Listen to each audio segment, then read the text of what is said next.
How's it going, everyone? If you haven't did your push-ups or ran a marathon before the stream, you may want to, because PulseChain is crypto on steroids. Who comes up with these titles? Sometimes, mostly, yeah, it's me. It's just me. I'll just be like, oh, that sounds like I haven't used that one before. Let's do it. Why not? Why not? Anyways, got a fun show for you today. We'll get into it. Put your questions in the chat. At first, I had people on the show for the first time. I've had a few recently. I'm going to have maybe a few more as well. I always love to hear from different people in the community. Some have been around for a while. Some I've talked to. I've been on other streams with and stuff too. And some are newer to the community and they like to interact with too. But you all pretty sure you know this guy. Welcome to the show for the first time. Brissology. How's it going, man? How's it going, guys? Or guy. I'm used to stream with Maddie and Crispy and Toby. I always say guys. What's up, guys? That's right. That's right. I know. You were. Was it Game Theory Gang? Which show were you on pretty regularly? Is that one? Game Theory Gang.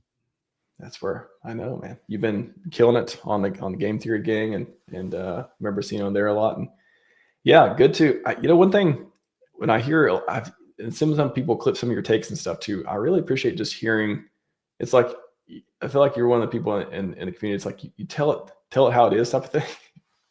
And I always enjoy hearing that. I don't hear a lot of BS coming from Briss, I'll say from time to time. So yeah, I really appreciate your perspective in the community. I just I say it like how I see it.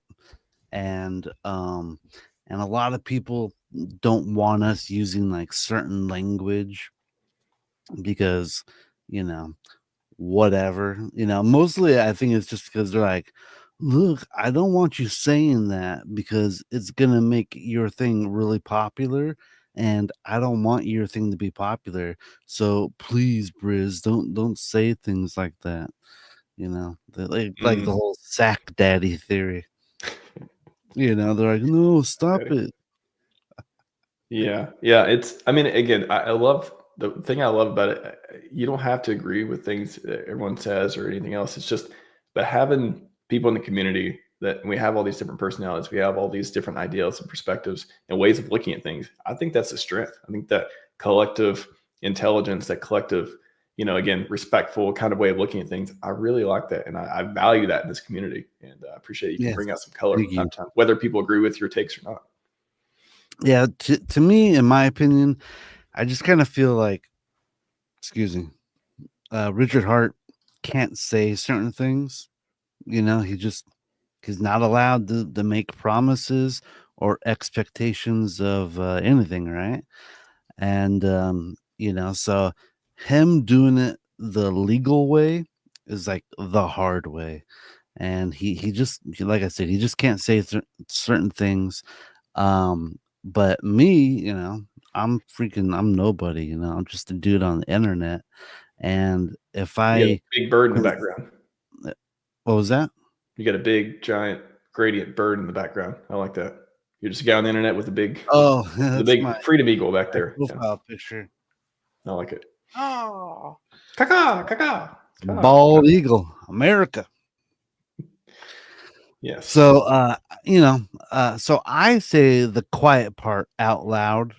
I'm like, hey, look at this, 170,000 ETH, just a giant bag of ETH sitting above PulseChain.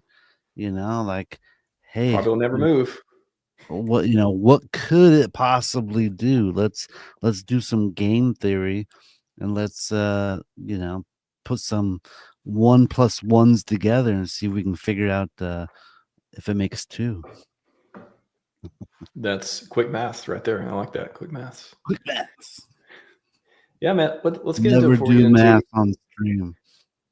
It reminds me when Richard would do, he did a lot of math on the stream, and I was always impressed that he mostly got it correct too. But he would even check himself. He would think for a moment and be like, man, this guy, you got to be pretty high IQ to be able to just, again, you're live streaming, you're looking at chat, you got all these topics you're talking about, and to do, not just adding zeros together, but actually some other, pieces he came up with. Or I don't think I'd be curious to see all the ones he got wrong that were off by, a little bit or so, but I feel like he got a lot of them pretty spot on, which is smart brain he has, that guy.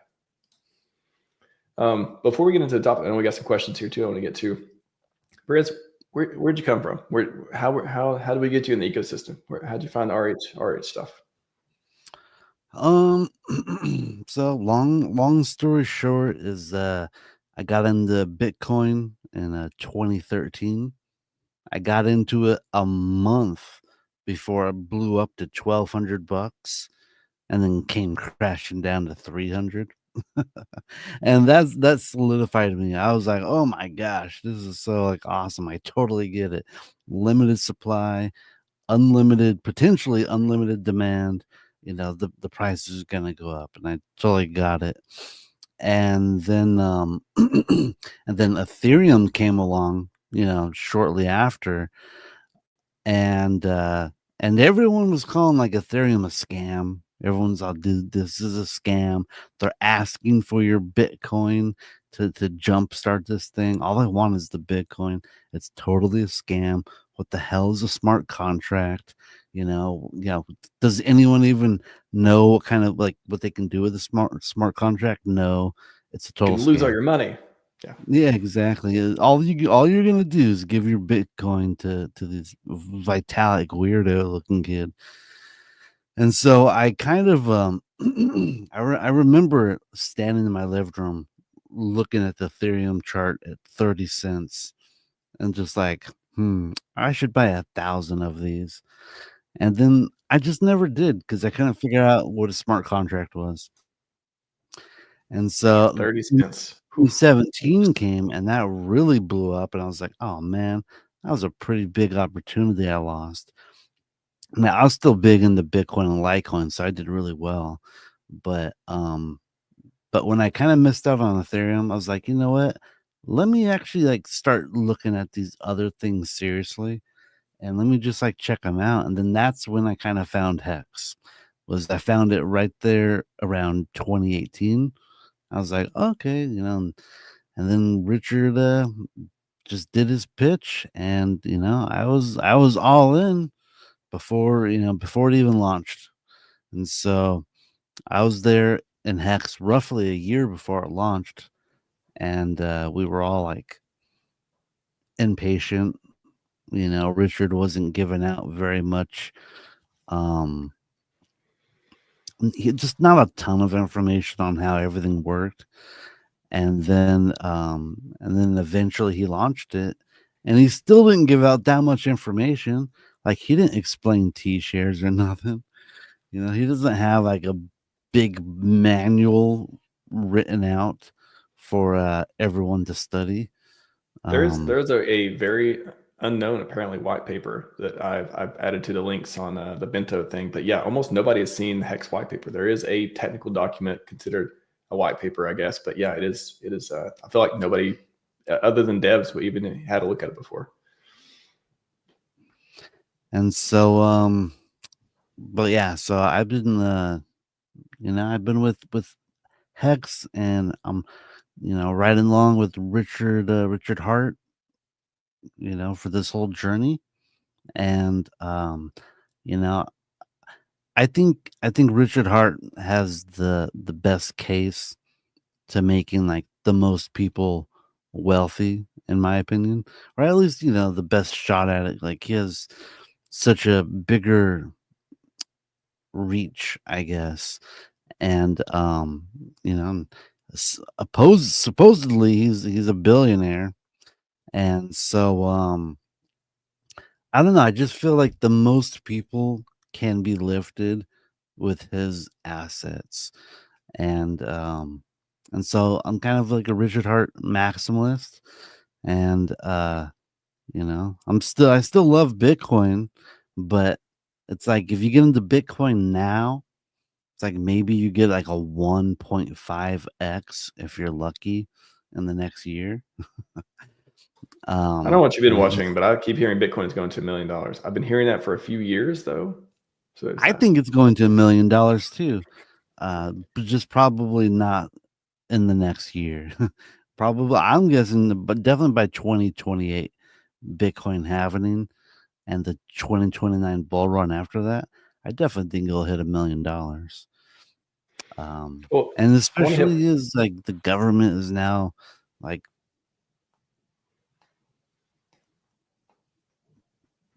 They're in. The government's all in. pro Bitcoin and stuff and pro. There we go.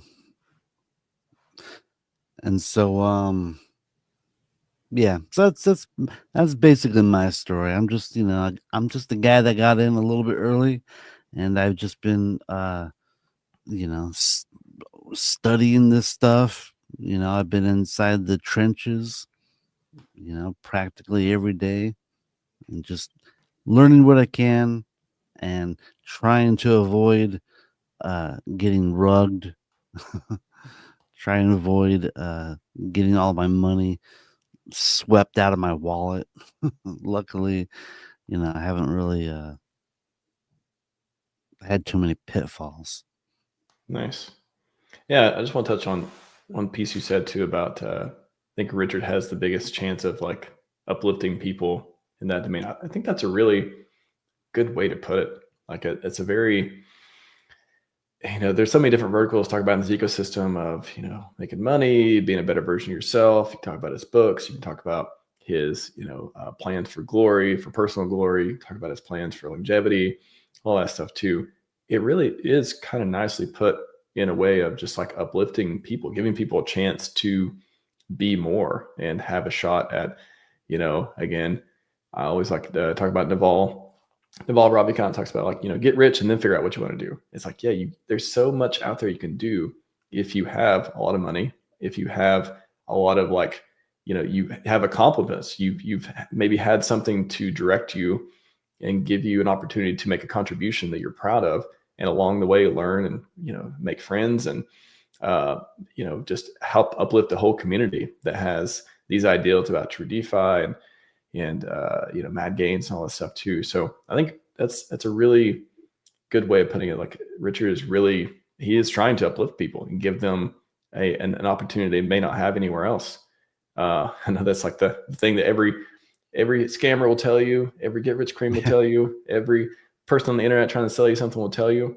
But the difference here is, I mean, it's like you don't have to, there's no product to buy. I mean, there's a product to buy, but there's no program to sell you other than, hey, do you want to put your time, energy, and effort into something? You want to invest capital into something? You can choose whether to do it. So it's like this whole self-reinforcing, self-fulfilling kind of like way to make a contribution. And hopefully, again, if you make again, no expectations, but if you make a contribution, maybe you'll be able to make a lot of personal wealth, personal growth, a lot of great stuff for your friends and family as well. So I like the way you put it there. Yeah, the other way I see it is that like there's over $1 billion that got sacrificed for PLS and PLSX. And so I find it almost like morally ethical that I should kind of focus new adoption into like those coins, because that's where the money in the ecosystem is kind of like sitting. Now people might have sold and gone into other things, but the most amount of money is sitting in PLS and PLSX, and I don't want to really be like going, oh, go check out this like little tiny little coin made by anonymous dude who's most likely broke. He's not going to get you a 10,000x, and I doubt he's going to get the next 1 million users into his coin that could also get you that 10,000x. But hey, we got these Richard Hart coins. I got $1 billion sitting in here, and let's lift up these people. And But yeah, I am part of why that not? sacrifice class. Sacrifice class, I like that. But Briz, why all the gatekeeping? Why don't you want all these other projects? We need PulseChain to be a city where things grow and flourish. And if you don't support other projects, then how's that going to happen? This is more about Hex now. And also, what if I just bought this other product and then sold, it goes up 10, however many X, and then I buy Hex with it. What about that? Come on. Why are not supportive of all these things? Yeah. I mean, I say that, and there's actually, you know, again, to every joke there's some truth, right? There's like some pieces that actually do fit together well there. You know, this whole thing is PulseChain is this movement, and we want these builders to come in and support. But at the same time, this narrative of like, I'm going to buy this other coin and I'm going to spend my energy promoting it, and then I'm going to turn that into Pulse or PulseX or Hex or the core coins in the end. That's just a narrative. That's just a theory. That's just something you feel right now. You could change your mind later. At the end of the day, you're probably gonna do what's best for you, and that may or may not end up to be the same thing you were thinking when you first started out. So some pitfalls there. I feel like anyone that has like that kind of mindset where they're like, all right, I'm gonna go buy this other coin, that's gonna blow up, and then I'll come back to this one. But if you do, like, if a person does that, I feel like they're going to be thinking, I made the right direction in getting out of that thing and getting into this one. I think I'm actually going to just stay in this one now. And I just don't really see people going, backwards too much. It's like the same thing with me and Bitcoin, right? I was like, you know what? I'm going to get into Hex. And then, like, when Hex blows up, maybe I can bring in. Well, originally what I was thinking about with Hex was like, all right, there's a way to make money just by staking it. I'm like, that's perfect. I've always wanted Bitcoin to be proof of stake, but you got all those like proof of stake fudsters that are like, no, no, no, you need to buy mining hardware. That has to be the way. That's the only way. And so I always liked Hex because of the APR. But once Hex blew up, I was like, oh dude, this is totally it. And I'm not gonna necessarily be going back to Bitcoin just because the gains are just not as good, to tell you the truth. And so it just kind of brings it back to that person that's like, oh, I'm gonna buy something else to get back into this thing. Like I just don't think that's the way it really works most of the time. Well, it seems like it's such a bear market thing too. It seems like, I'm not making the yield I'm making isn't the number in dollar terms as it was before. Again, all these true things.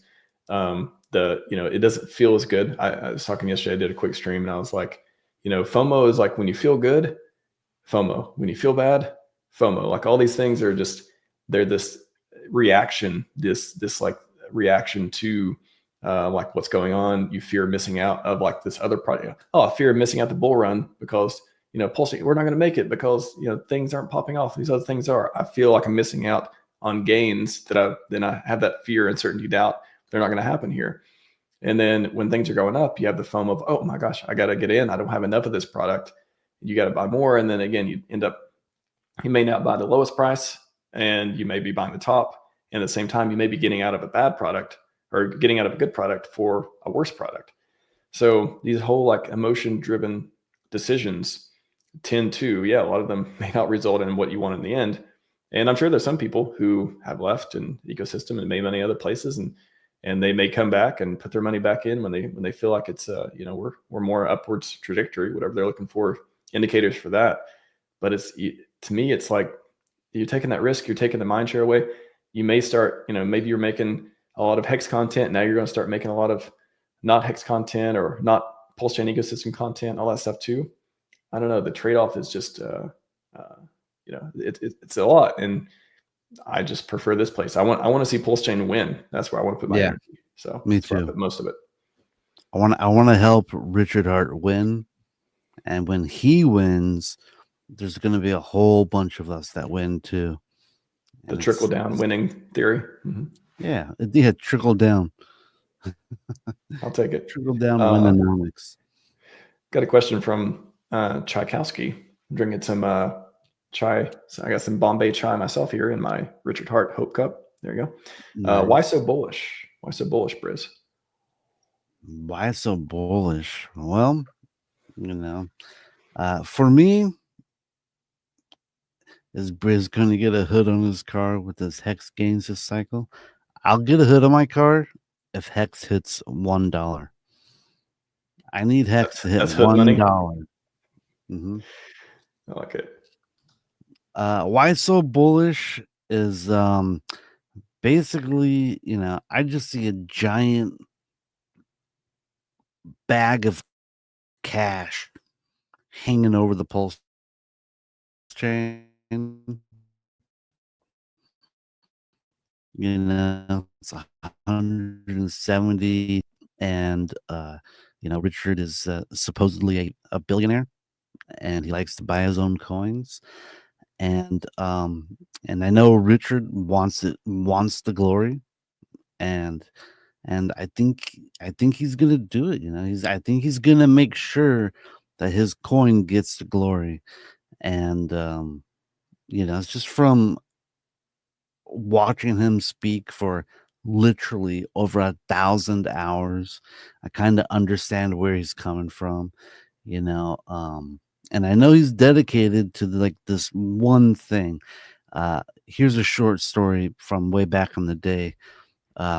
Hex used to be called Bitcoin Hex for a very short period, and when Hex launched, I'd be inside the chat, the live stream chat, and I'd be asking him when Litecoin Hex, because I had a lot of Litecoin back then, because you could claim with Bitcoin. I'm like, when Litecoin Hex, and I could I could tell it was upsetting Richard, because he made a comment of something like, there's someone in the chat, asking about when a new version of Hex is gonna launch, and there is no version.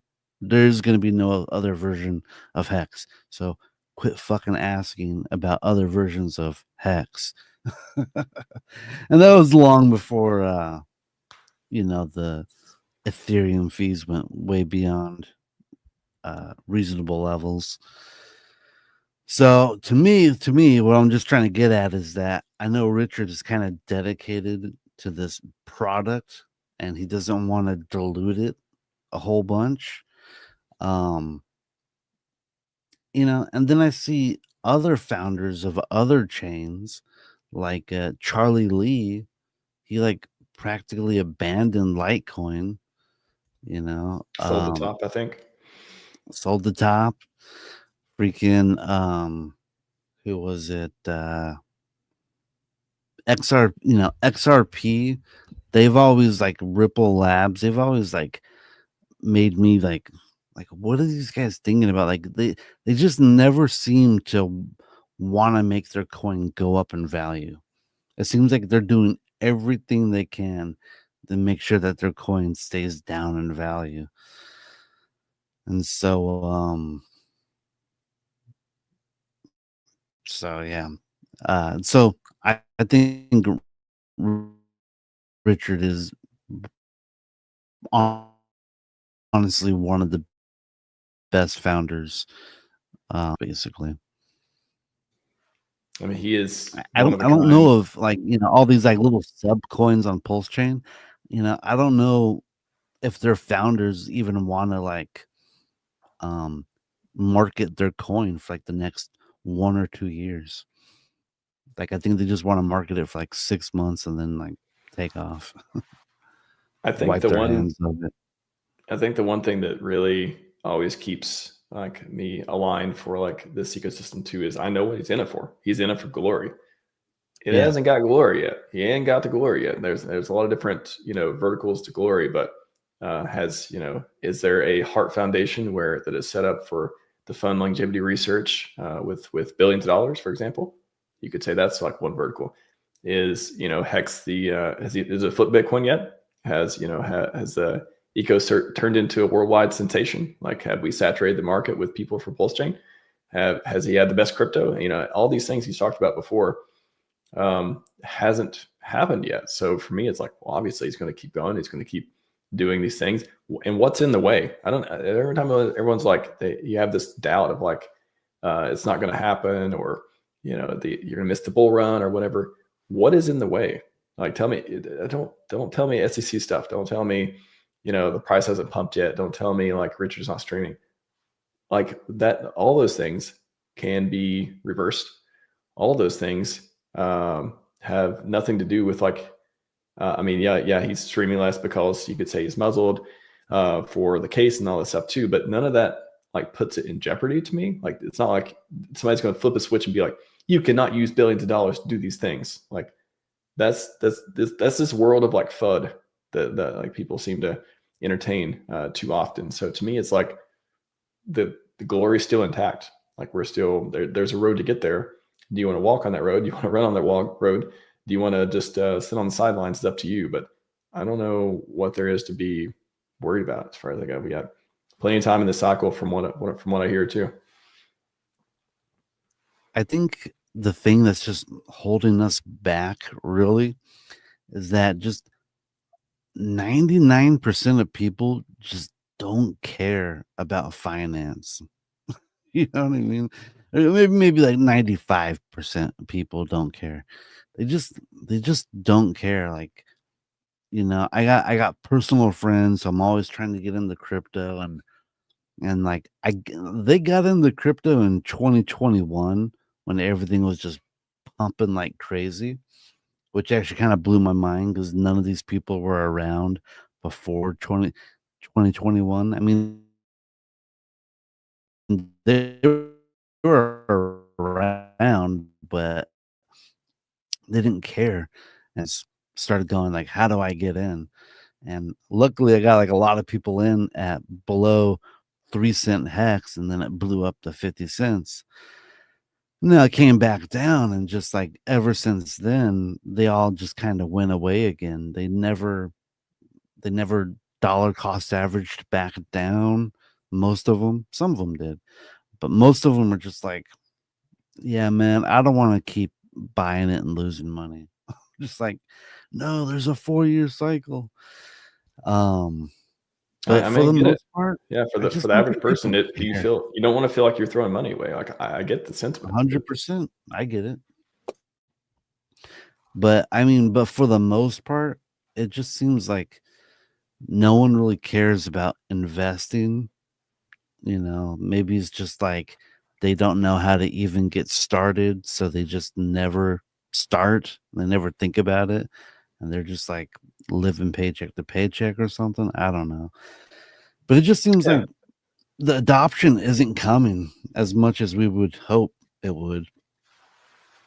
it's hard to have a catalyst right now. I think you make a great point. Like the adoption, trying to onboard people. I know there's some different marketing stuff that's happening more recently too in the ecosystem. We'll see how that plays out. The exchange of listings, they get reversed. I mean, a lot of people put a lot of work into doing these things. It sucks to see them just like, yeah, we're just going to delist it sometime. The onboarding is tough. I mean, it is one of those when you get all these news articles that are just painting a picture that's either not accurate or just totally like missing the point. That sucks. Hopefully, again, we can make some changes to that and get some more positive stuff too. But it is one of those. Yeah, I think a lot of people come into crypto, they are just trying to gamble, or they're being so passive they have no conviction whatsoever in the product. Easy to change their mind. They're here to be entertained. If it's not entertaining, and they'd rather buy higher prices. Like literally, I do not blame people for wanting to wait because they are okay with a 2 to 5x instead of a 100x or something, because their level of risk tolerance is just much lower than people who are plugged in and have seen the product and understand the founder and all this stuff too.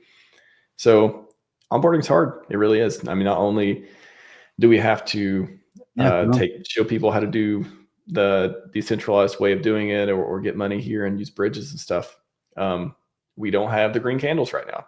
And if the green candles come, if and when they come, that gives people that's gonna, if you look over and you're like, okay, I can make a lot of money here. No matter what you have to learn and figure out, you're probably going to do it. So, but without that, it's kind of like, yeah, what's on CoinMarketCap? What can I buy real quick on with my Solana wallet? Like, or whatever stuff like that. But that's a yeah. very point in time way of looking at it. Does it change I see it. when we start getting green candles? Does it change when we get, this or that flips? Yeah, that's what I'm looking forward to. I see a comment from Cindy Lou, and she says, so that goes to my question, guys, for us boomers. It's hard getting into Richard Hart ecosystem. It's very difficult to teach boomers with money how to get in. And I totally agree. I remember when Hex first launched, I was just like, oh my gosh, this is going to be an onboarding like nightmare. It's not on Coinbase. It's not even on any centralized exchanges, because right as like Hex launched, um, Uniswap launched like 2 months before Hex, and like Uniswap is like the very first DEX. You know, everyone thought you had to be on centralized exchanges, and you had to have all of the crypto mainstream talking about you, because otherwise, how you gonna buy? All the Um, KIC, ABC, Fruit Loops, show us your blood samples. Yeah. Dex has changed a lot. Amazing. um, so yeah, so it was really difficult, you know, teaching people, all right, now you gotta install MetaMask, make sure not to don't take a picture of this, be super careful, this and that. But now we got Internet Money Wallet, and they're making it super easy. All the swaps can do cross chain and coin to coin all within the wallet now. You don't have to go out of the wallet. And I think they're going to allow people to buy PLS directly with like a debit card. I've So got it's going to Rich. be easier. All you got to really do is say, hey, install Internet Money Wallet, and then buy some PLS from there. And then as they get more into it, they can start sending bigger amounts of money, from Coinbase or something, or Coast. Even Coast would be better than Coinbase. Well, Richard So you even just, recently talked about it. I was going to pull it up while you're talking. I was gonna say, those are the two biggest like onboarding things. Go look, you want to get into PulseChain, get the Internet Money Wallet, and sign up for Coast. And I really think that's like the easiest way to get people in.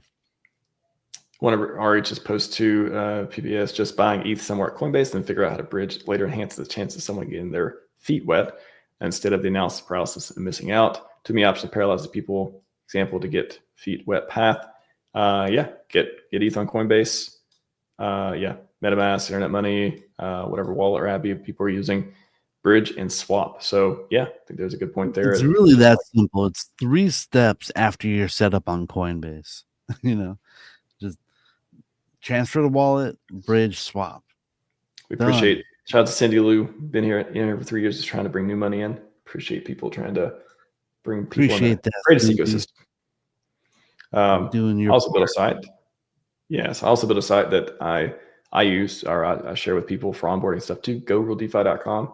And as far as onboarding videos and stuff, if you go to navigation and click onboarding, there is only 45 videos of how to do various stuff. Some are like 3-minute videos, Nice. how to buy Hex, how to buy PLS, how to bridge, how to stake, how to install a wallet. There's an Internet Money video on here too, I think, Hedron, Acosa, and just a whole bunch of like onboarding and different pieces and videos and stuff here too. So we got the videos, we got the tech. You can also, if you click on the buy crypto links, if you click on Hex, it'll take you to Hex Scout, which you can use this change now on here to buy stuff. And then if you click PLS, it'll take you to pulsecoinlist.com/buy. And it'll give you, I think they keep it pretty up to date, the different places to buy with credit cards, with crypto, swapping exchanges. You got Coast here too. And then, so they have this is maybe I should update the link too. So pulsecoinlist.com/best now has like all the different breakdowns of all the pieces too. So they do a great job of that. Wonderful. This is the biggest constraint with getting into PulseChain and stuff is just really knowing where to go. Like, if you just had a page with all the links saying this is how you do all this, it's not too bad. It's just you got to know where to go. You got to know to go to the exchange and Coinbase and MetaMask or Internet Money Wallet, Pateas, you know. Yep. But once you know where to go, it's not that bad. It is get what's the phrase you say? Get in before everyone knows about it. That's a common phrase people use because by the time everyone knows about it, it may be too late. Easy to say that now, easy to dismiss it when the price hasn't went up 1,000x. But there's gonna be a lot of people have a feeling are gonna look back and be like, man, I could have got those t-shirts. Oh, I could have got Pulse under sack price. I could have got PulseX at a fraction of sack price. And it's like, well, now you're buying a higher and you're gonna earn less ink if you're farming and all that stuff too. I know. I was looking at pulse wrapped Bitcoin at like $150. I was like, man, I don't know if I should get any. And then it shot up to $2,500, and I was like, gosh darn it. Why didn't I buy more at 150? But now they're back down at like 700. Now I'm like, I don't know. I don't know. I don't know if I want to put 750 into that asset when I could have the RH assets.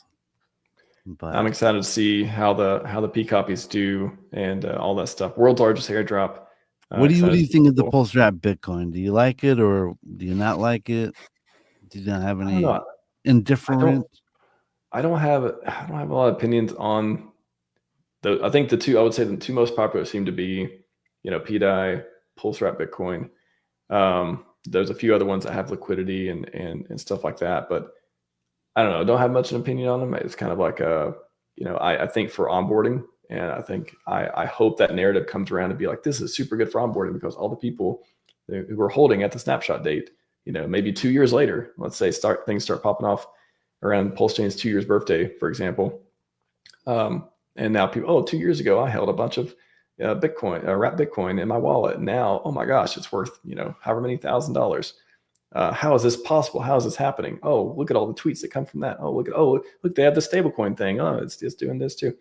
So I think, they got Aave, they got all these different wrapped ones. So don't have a huge opinion on them. I'm just kind of like, I hope they're great for onboarding and I hope people, make a lot of money on them. But there's certainly, I think the narrative that, world's largest airdrop failed, I think the jury's still out. I think we got plenty of time to see if things start popping off, like how much people are interested in them, not just the first few months of, the ups and downs that came with the farms and all that.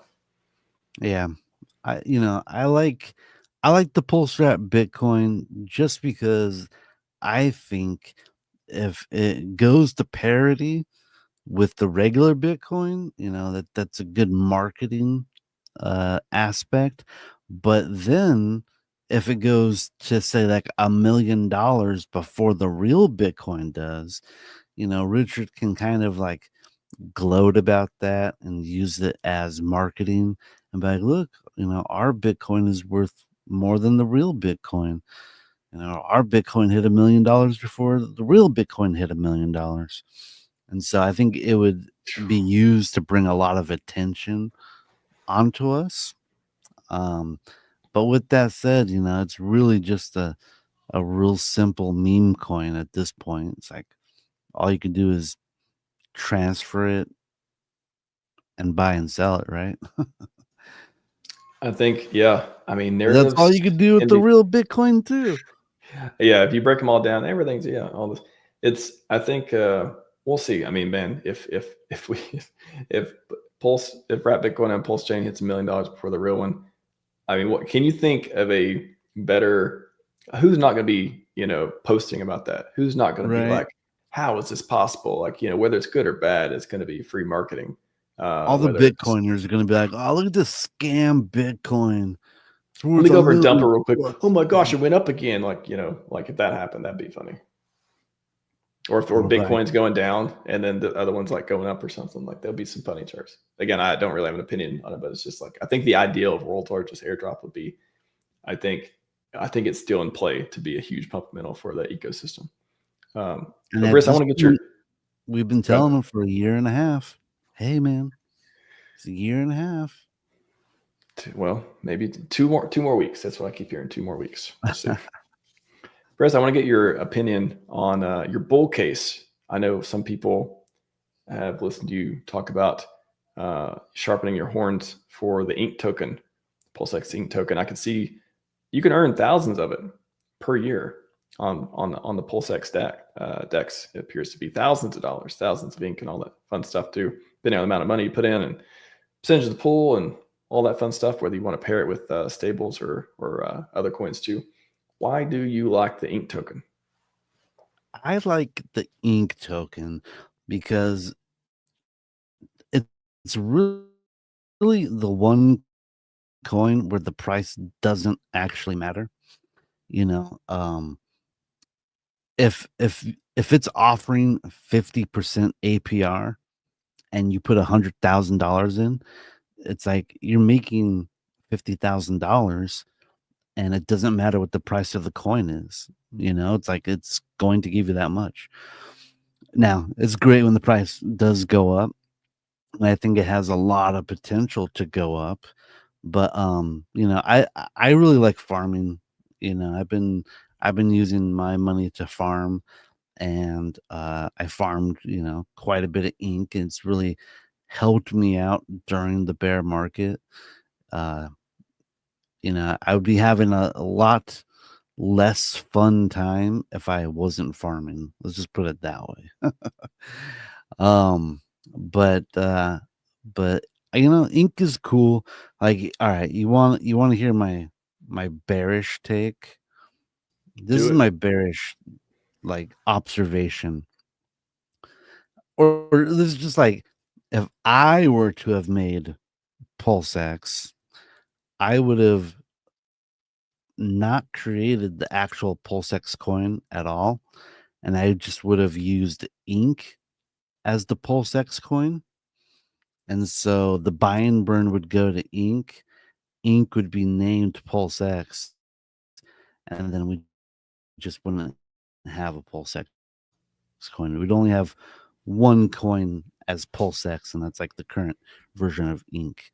That way, it would have Interesting. inflation, but also has buy and burn. But with that said, that's not the way it's made, and so that's fine. Yeah, But yeah. So with you ink, can I have. still see it going really high. Yeah, I mean, Sorry, I was just gonna say with ink, I can see a way for it to go really high. Like the way I would do it if I was richer, I would open up single-sided staking for PulseX and have you earn ink. And so the farms would earn a lot less ink because it's all going to the PulseX guys. And then you could increase the value of the ink coin, and then that would even out the APRs. Does that make sense? yeah. I'm The just whole idea the is single open size up staking single piece. sided staking. It makes ink a lot more scarce. That would actually bring down the APRs, but then you could bring up the value of ink, and that brings up the APRs again. How would the So, single size staking make ink more scarce? well, I just mean it would be distributed into the hands of more wallets. So, like, more wallets would get smaller portions of ink. Okay, so for example, on single size staking, I mean, there's a bunch of different ways you can do it, but I was thinking that if it did come to PulseX, it would be either communities launching coins where you could earn their token by providing liquidity, like exclusively or percentage of it, or staking your PulseX to, you know, earn ink or something too. It would be a way to, yeah, just instead of providing you know, paired liquidity, you'd be providing a token, locking it up, earning another token. um you think it'll come to PulseChain? You think single size staking, and what are the features that you think we don't have on PulseChain currently that we could see coming, and why would they make a difference for the ecosystem? I could see single-sided staking coming to PulseChain. I'll that this is a little bit of alpha. 45 minutes in, hopefully no one's actually paying attention. As if Richard turns on the single-sided staking, that might be a top signal. You know what I mean? Because you're basically going, oh, I want a single side stake. I'm going to put all my PulseX into here instead of selling it. And now it's like, it won't be, I doubt it'll be time locked. You know, it's not going to be time locked or nothing, but you're going to like not want to sell it because you're going to want to earn that ink because you have a bunch of PulseX or something. So I'm just saying that if single-sided staking launches, that might be a top signal. And what about with the farms and stuff too? Yeah, no, interesting point. You never know what we're going to see at the top of the bull or beginning of the bear, of what people are going to do with coins, or what features may be there to enable people to do stuff with coins too. What do you think would be some farms that do we have all the farms you think are the most beneficial for the ecosystem? You think we'll see, if we have more farms, is that distributed, across, like, I guess, what is a good balance, or what are some farms you'd like to see? You want to see the Hex farm come back? Does that cannibalize on staking? Like what do you think? Yeah, I think, I'd like to see the eHex and pHex farm come back. The farms are, to me, the farms are, they're a little bit better than the hex staking because you get more APR and there's no time lock. But that also means, people can just sell on a whim.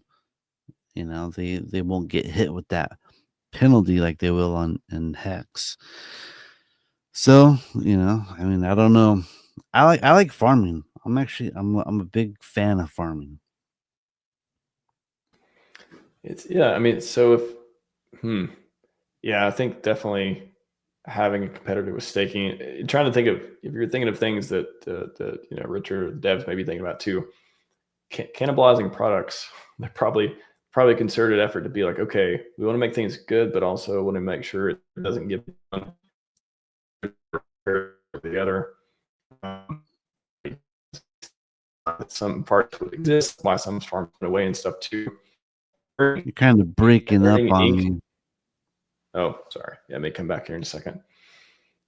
Do you think earning ink is, would you rather earn ink or hex? I guess that's the thing, depending on the APRs. Like, how do you go by that? I mean, yeah, I don't think it really matters. It really matters on the APRs, really. But I'm a day one hexagon. I made all my stakes in the first year, and so like all my stakes right now, that are coming out that I have staked monthly, they're all giving me like 50% APR, which is pretty cool. But that's with I got the, what's it called, big payday bonus, so that obviously helps. But Nice. so it's like, but it took 4 years to get to that 50% APR. But I'm still getting it. Wow. But I really like the high APRs of farming with the no need to time lock. It's a really good system. PulseChain is ripe for making passive income. There's a bunch of different ways you can do it. Just want to pull this meme up. I always like to see it. It's supposed to be a unit. Have you seen Tropic Thunder? Do you know the scene? Yeah. So it's supposed to be a unit. And he says something else, but Scott Richard saying faster, cheaper network, bro. Great movie. They don't make them like that anymore, do they, Bruce? No, I don't think they're allowed to. Yeah, well, the tide could be turning. We could be getting back to more rationale and actual comedy again. You never know. We can hope. I hope so.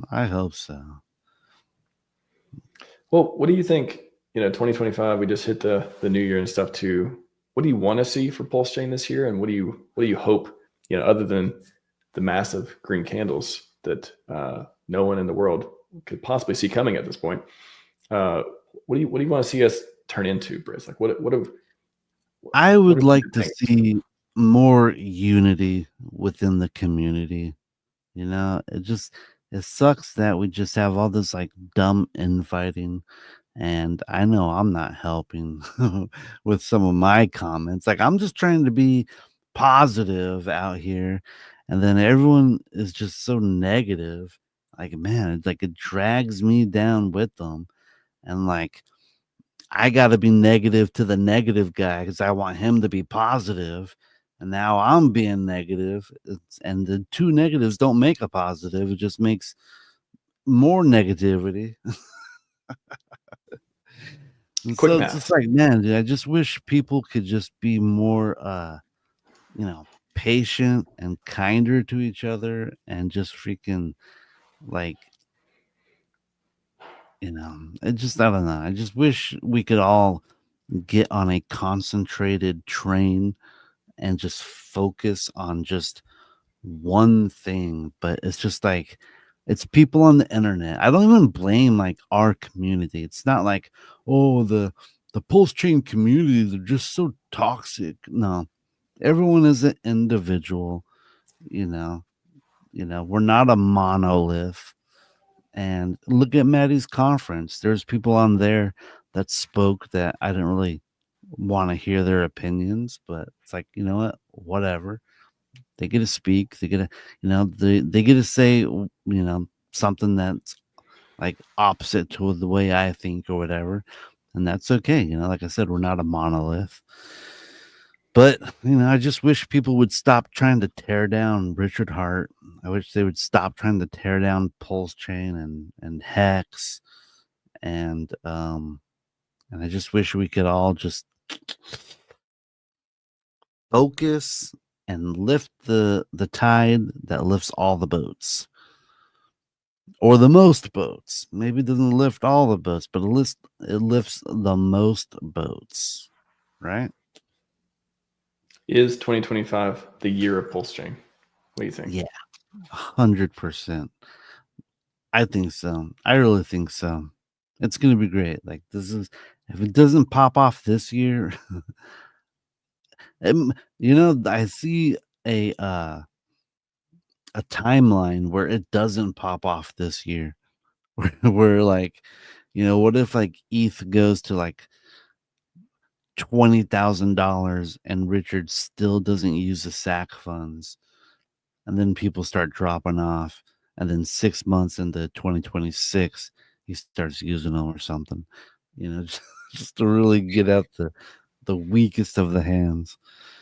Well, what do you think is going to go down first? Do you think SEC dismissed, partial dismissed, it becomes irrelevant in some way? Interpol, you got streaming. Like, what do you think? What kind of order of operation do you think we'll be seeing this year? It's just a gut feeling. Like, I don't really have any inside information, but I have a gut feeling that maybe the judge is waiting for Gensler to step down, and then she can just be like, all right, this case is completely dismissed. And she's just like, the guy that brought it, he's gone, so now I can dismiss it. And then after that, it's just kind of I feel like the Interpol stuff is just like they're buddies with the SEC, and they're just like, man, this guy is making us look like a clown. Can you just like drag his name through the mud a little bit for us? And it just feels like there's no teeth in what they're doing, So I think once the court SEC stuff clears, it's going to be pretty much clear skies, because I don't really see what Interpol is going to be doing. Like, I mean, did they get Richard or not? Like, I don't know. It just Focused feels on like criminals. mud smearing. Yeah, it's Man, are we going to see Richard come back this year? Do you think? Are we just literally waiting on the? There's no benefit in being public or streaming. You think we'll still, but when any of that clears or whatever, you think he's going to come back and be like, "Hello, everyone, the king has returned."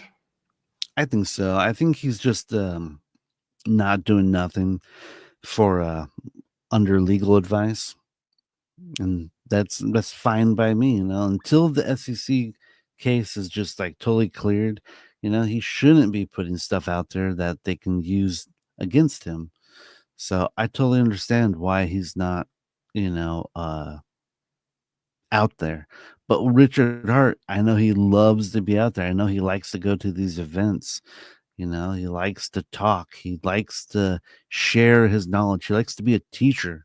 And that's, he likes to help people. That's really why he made Hex, because he wanted to help people. This is not a self, profiting motive for him. And so I kind of lost my train of thought. Well, No, but yeah, I think he's gonna come back. Richard loves to talk. I think he has so much stuff to tell us, and he wants to be like, oh, this is what I did in the court case, and these are the arguments we put out there, and he just wants to kind of brag about how he wiped the SEC with his butt. Okay, so I kind of when he does do the stream again, it'd be funny if he came back like he did in a tracksuit, like a LV tracksuit, or do you think he'll come back with collared shirt, jewelry, all that like professional type of look? What do you think he's going to come back? What's going to be his fit upon return? Black T-shirt with the Hex logo right on the chest. Nostalgia. I like it. Best that. RH version of RH ever, right? I like it. Black T-shirt, death metal, as he's said before, but instead of death metal, Hex logo. I mean, I think I've put it out there before. I think Def Leppard. Yeah. Richard is trying to do a the villain to hero arc where he was just kind of acting like the villain. He's like, I got more money than you. Look at my jewelries. I got a watch on this hand. I got a house on this wrist and 2 more houses on this wrist. Hate me, hate me, hate me. And like he became the villain. Like, I want to see that guy go down so bad, And so they pay him attention. Wow.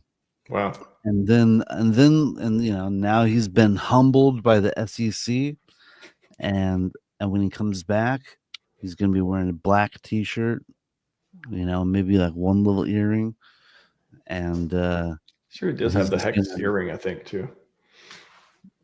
Yep. And I think he's just gonna want to talk to us about everything.